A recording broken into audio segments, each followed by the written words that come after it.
मैं आप सभी का इस चैनल में दोबारा से स्वागत करती हूँ।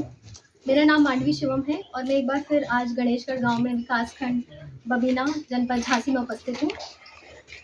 मित्रों, जब भी फसल उत्पादन की बात होती है, चाहे वो अगर प्राकृतिक विधि से हो या फिर रासायनिक विधि से हो, खेती खेत से ही शुरू होती है।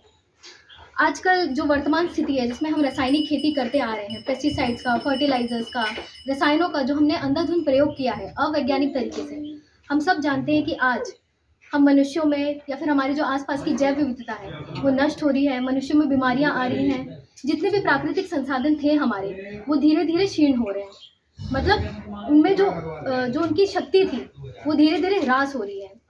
तो आज 2-3 सालों से हमारे जो देश के प्रधानमंत्री हैं उन्होंने हमें प्राकृतिक खेती की तरफ बढ़ने के लिए एक आह्वान किया है कि हम प्राकृतिक खेती की तरफ बढ़ें। और इसी क्रम में ये जो गणेशगढ़ गांव है ये भी प्राकृतिक खेती की तरफ ये बढ़ने के अग्रसर है और एक प्राकृतिक गांव बनने की तरफ ये अग्रसर होता जा रहा है। तो मित्रों, जब भी प्राकृतिक खेती की बात आती है तो उसमें एक शब्द जरूर आता है जीवामृत। देखिए, मैं आप लोगों को एक चीज़ अच्छे से समझा दूं कि प्राकृतिक खेती का मतलब जीवामृत नहीं है। प्राकृतिक खेती एक बहुत बड़ा हिस्सा है और उसका एक छोटा सा भाग है जीवामृत। जैसे कि मैंने बताया कि जो वर्तमान स्थिति है हम उसमें रासायनिक खेती करते हैं। रासायनिक खेती के दुष्परिणाम मिट्टी में भी दिखे, उसका रेसिडुअल इफेक्ट मिट्टी में भी आया। कोई भी फसल हमने बोई तो उसका रेसिडुअल इफेक्ट उस अनाज में भी आया, उस सब्जी में भी आया और उसको खाने के बाद हम मनुष्य में भी आया। तो मिट्टी हमारी दूषित हुई, प्रदूषित हुई, उसमें टॉक्सिसिटी लेवल केमिकल्स का बढ़ता गया और एक समय के साथ साथ ऐसा हो गया कि इसमें टॉक्सिसिटी लेवल काफ़ी बढ़ गया है, जिसकी वजह से सॉइल के जो 3 गुण होते हैं इसमें सबसे महत्वपूर्ण है उसका बायोलॉजिकल कैरेक्टर, यानी उसका जैवीय गुण, वो धीरे धीरे नष्ट हो रहा है। और ये जैवीय गुण किस बात की तरफ संकेत करता है कि जो हम कहते हैं ना कि हमारी मिट्टी एक जीवित पिंड है, soil is a living body. वो लिविंग बॉडी हम इसलिए कहती हैं क्योंकि इस मिट्टी में अनेक प्रकार के सूक्ष्म जीव, कीट, केंचुए ये सब अपना कार्य कर रहे हैं। बट आज के समय में क्या हुआ, केमिकल्स का इतना ज़्यादा प्रयोग हुआ और खेत की मेड़ पे पेड़ ना होने की वजह से, बहुत ज़्यादा अत्यधिक टेम्परेचर की वजह से ये जो सूक्ष्म जीव हैं इनकी संख्या समय समय के साथ साथ नष्ट होने लगी। तो जीवामृत का विज्ञान बेसिकली यही है कि जो जीव, जो लाभदायक जीव हमारे खेत में किसी भी वजह से अगर वो नष्ट हो गए हैं, उनकी संख्या कम हो गई है, तो हम उन्हें ऐसी जगह से लेकर के आए जहाँ पे उनकी संख्या अच्छी मात्रा में हो और वहाँ से लाकर के उनको वापस से अपने खेत में पुनर्स्थापित करें। जीवामृत का कॉन्सेप्ट बेसिकली यही है, क्योंकि जो भी बायोमास हम अपने खेत में डालते हैं, चाहे वो गाय के गोबर के रूप में हो, चाहे वो फसल अवशेष के रूप में हो, चाहे कोई भी बायोमास अपने खेत में डालते हैं, माइक्रो ऑर्गेनिज्म, सूक्ष्म जीवों की संख्या हमारी मिट्टी में कम है, इसलिए वो उस बायोमास को ह्यूमस में तब्दील नहीं कर पाती है, जिस वजह से फसलों का जो उत्पादन है वो कम होता है। तो जीवामृत का बेसिकली बनाने का मकसद यही है कि जो जीव आपके खेत में किसी वजह से जाने अनजाने अगर खत्म हो गए हैं या उनकी संख्या कम हो गई है, तो उन्हें हम ऐसी जगह से ला करके मल्टीप्लिकेशन कराएं और उनको वापस से अपने खेत में पुनर्स्थापित करें। तो फिर बात आती है कि ये जो जीव हमें अच्छी संख्या में मिलेंगे कहाँ पे, तो ये मिलते हैं हमें जंगल की मिट्टी में, क्योंकि जंगल में जैव विविधता संपन्न है और वहाँ पे हम इंसानों की दखल अंदाजी भी कम है। तो वहाँ की जो मिट्टी है, वहाँ पे जो भी बायोमास गिरता है उस मिट्टी में या पानी अगर बहता है वहीं जमता है, तो वहाँ पे माइक्रोबियल एक्टिविटी बहुत अच्छी होती है और जो भी बायोमास वहाँ पे है वो ह्यूमस में तब्दील होता रहता है समय के साथ साथ। इसीलिए आपने देखा होगा कि वहाँ की कोई भी फसल में ना किसी तरह का कीट लगा है ना किसी तरह की बीमारी लगी। तो जब हमने जान लिया कि हमारे खेत में रसायन की वजह से या फिर तापमान की वजह से जो सूक्ष्म जीव है उनकी संख्या कम हो गई है, तो हम जंगल की मिट्टी से वो सूक्ष्म जीव लेकर के आते हैं और इस ड्रम में उसका मल्टीप्लिकेशन कराते हैं। तो हमारे साथ आज वीर सिंह है और विभाग के कई सारे कर्मचारी भी जुड़े हुए हैं, मैं एक बार उनका भी स्वागत करती हूँ। तो आज मैं बताऊंगी कि जीवामृत बनाते कैसे हैं। देखिए, हमारे पास ये 200 लीटर का ड्रम है और ये जीवामृत का कल्चर इन्होंने, ये सर के सचान सर, आप जिनके बारे में आप लोग सब लोग अवगत होंगे, वहाँ से इन्होंने ये कल्चर लेके आ गए हैं। वो ये कल्चर बना बनाया है, मदल कल्चर, उनके डोंगरी फार्म पे ढेर सारा उपलब्ध है, अगर कोई लेना चाहे तो वहाँ से ले सकता है। बस आपको क्या करना है कि कल्चर जितना आपका खेत है, मैं बताऊंगी कि 1 एकड़ खेत के लिए कितना करना है, उसके बाद अपने हिसाब से आप अपने खेत में डाल सकते हैं। अभी हमने 200 लीटर का ड्रम ले लिया है, अब इसमें ये जीवामृत डाल देंगे।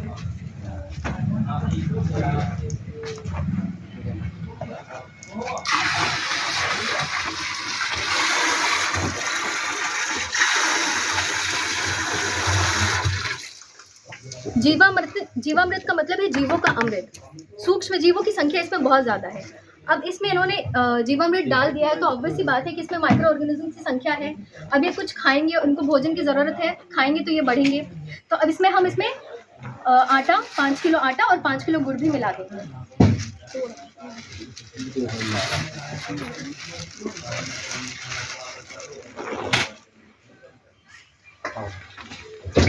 इसमें इन्होंने 5 किलो गुड़ मिला दिया है, आटा भी मिला दें।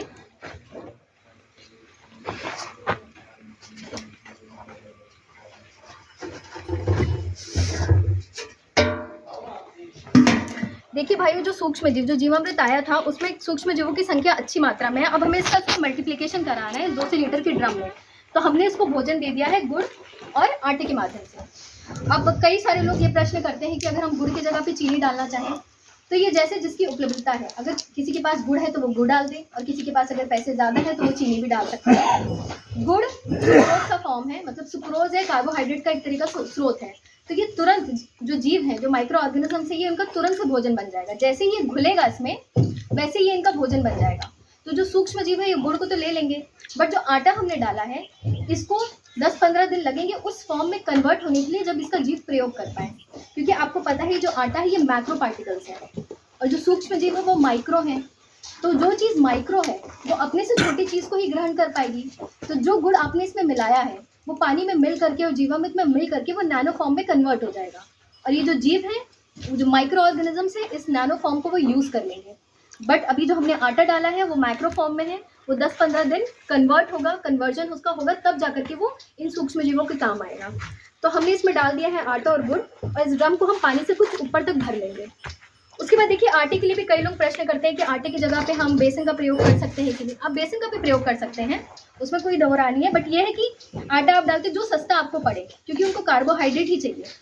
जीव ये नहीं डिफ्रेंशिएट कर पाते हैं कि उनको क्या मिल रहा है, मतलब आटा मिल रहा है या बेसन मिल रहा है। उनको बेसिकली कार्बोहाइड्रेट चाहिए या फूड मटीरियल चाहिए, तो वो आप किसी भी रूप में दें वो उसको ग्रहण कर लेंगे। फिर दूसरा एक प्रश्न ये भी अक्सर लोगों के बीच में आता है कि हमने इसमें गाय का गोबर और गौमूत्र नहीं डाला है। देखिए, जो विज्ञान हम बताने की कोशिश कर रहे हैं ये बहुत सरल विज्ञान है। आज हमें पता है कि देश के कई सारे ऐसे किसान हैं जिनके पास गाय या भैंस नहीं है। तो जिन किसानों के पास अगर गाय भैंस नहीं है तो क्या वो प्राकृतिक खेती के माध्यम से, मतलब जीवामृत बनाना, क्या उनके बस का बात नहीं है? बिल्कुल, वो भी बना सकते हैं। अब कई सारे किसान तो ऐसे होंगे ना जिनके पास गाय और भैंस नहीं है, तो वो कहाँ से गोबर और गौमूत्र इकट्ठा करके लाएं? तो उनके लिए एक विधि है। अगर आपके पास गाय है, गोबर है, तो उसको इसमें ना मिला करके उसको खेत में मिलाएं, क्योंकि उसका फंक्शन वहाँ उस खेत में है। इस जीवामृत में उसका कोई फंक्शन है नहीं। अब ये तो आपका जीवामृत बन करके तैयार हो गया। इसको बनने में तकरीबन 2 से 3 महीने लगते हैं, बट क्योंकि यहाँ पे गणेशगढ़ गांव में 15 दिन बाद गेहूं की बुआई करनी है, तो इसमें इन्होंने कल्चर भी ज़्यादा डाल दिया है, और इसमें जो फूड मटेरियल है ये भी इसको इन्होंने ज़्यादा डाल दिया है। तो 15 दिन में ये कल्चर बन करके तैयार हो जाएगा। 15 दिन में जब ये बन करके तैयार हो जाएगा, तो अब इसका प्रयोग किस प्रकार से खेत में करें? देखिए, इसका भी कन्फ्यूजन रहता है लोगों को कि क्या हम जीवामृत को सिंचाई के नाली के साथ बहा दें या फिर इसका घन जीवामृत बना करके प्रयोग करें। बहुत सरल है। अगर जैसे 1 एकड़ खेत के लिए मैं आपको बता रही हूँ, 200 लीटर का तो अपने ड्रम बना लिया, बट कोई ऐसा किसान है, ये 200 लीटर का ड्रम 10 एकड़ खेत के लिए पर्याप्त है। बट कोई किसान है जिसके पास 1 एकड़ या 2 एकड़ का खेत है, तो उस हिसाब से ये वो जीवामृत का कल्चर बना करके तैयार कर ले। ये कल्चर तकरीबन ऐसे तो 2-3 महीने में तैयार हो जाता है बन करके, बट क्योंकि अभी कल्चर ज़्यादा डाला है, भोजन ज़्यादा डाला है, तो ये 15 दिन में बन करके तैयार हो जाएगा। अब इसको खेत में प्रयोग करना है, तो बस आप कुछ मत करिए, इसमें से 20 लीटर निकालिए। आप 1 एकड़ खेत के लिए मैं बता रही हूँ, 20 लीटर आप इसमें से निकालिए। 100 किलो गोबर की सड़ी हुई खाद आप कहीं पे ऐसे बिछा दें फर्श में, और उसमें जो 20 लीटर का जो जीवामृत है वो आप उस गाय के गोबर में मिला दें, और जुताई से ठीक पहले अपने खेत में इसको फैला दें। देखिए, इनका काम, जो जीवामृत का बेसिक जो इसका काम है वो मिट्टी में है। जो भी बायोमास चाहे किसी भी रूप में हो, गोबर की खाद के रूप में हो या फसल अवशेष के रूप में हो, आप अपने खेत में मिलाते हैं तो उसका वो डिकम्पोजिशन प्रोसेस नहीं हो पाता है, अब घटित नहीं हो पाता है, क्योंकि आपके खेत में जो सूक्ष्म जीवों की संख्या है वो बहुत कम है। इसलिए वो ह्यूमस का कन्वर्जन, मतलब जो ह्यूमस का फॉर्मेशन, हम कहते हैं कि मिट्टी में ह्यूमस होना चाहिए, जीवांश कार्बन की जो बात आती है वो मिट्टी में कम है, क्योंकि या तो आपने सूक्ष्म जीव नहीं डाले हैं या तो आपने उसमें बायोमास नहीं डाला है। तो ये दोनों चीज़ कॉम्बिनेशन में चलेगी। आपके अगर गाय भैंस है आपके पास, तो उसको जो भी चारा वगैरह है उस गाय या भैंस को खिलाएं आप, वो गोबर करेगी, तो उस गोबर को आप खेत में डालें, वो एक तरीके का बायोमास है। और ये जीवामृत बना करके आप जीवामृत को खेत में डालें, या तो घन जीवामृत के माध्यम से या फिर लिक्विड फॉर्म में। इससे क्या होगा, जो बायोमास है ये सूक्ष्म जीव उसको कन्वर्ट करेंगे, ह्यूमस में तब्दील करेंगे, और ये ह्यूमस आपके खेत की फसल उत्पादन को बढ़ाएगा। तो मुझे पूरी उम्मीद है कि जैसे ये गांव प्राकृतिक रूप से हर तरीके से संपन्न है, यहाँ पे हर खेत की मेड़ पे पेड़ हैं, ठीक है, यहाँ पे कुएं ढेर सारे हैं, कई सारे हैं, चेक डैम्स हैं यहाँ पे, तो प्राकृतिक संसाधन के नाम पे ये गांव बहुत संपन्न है। और हमारी कोशिश यही रहेगी कि ये गांव को हम उस तरफ और अग्रसर बढ़ाएं। और मेरा वीर सिंह जी से यही निवेदन है कि बाकी गांव के लोगों को आप और प्रेरित करें। हम तो हमेशा लगे रहेंगे, आप लोग भी बाकी गांव के लोगों को प्रेरित करते रहें और इस तरफ आगे बढ़ाएं। धन्यवाद।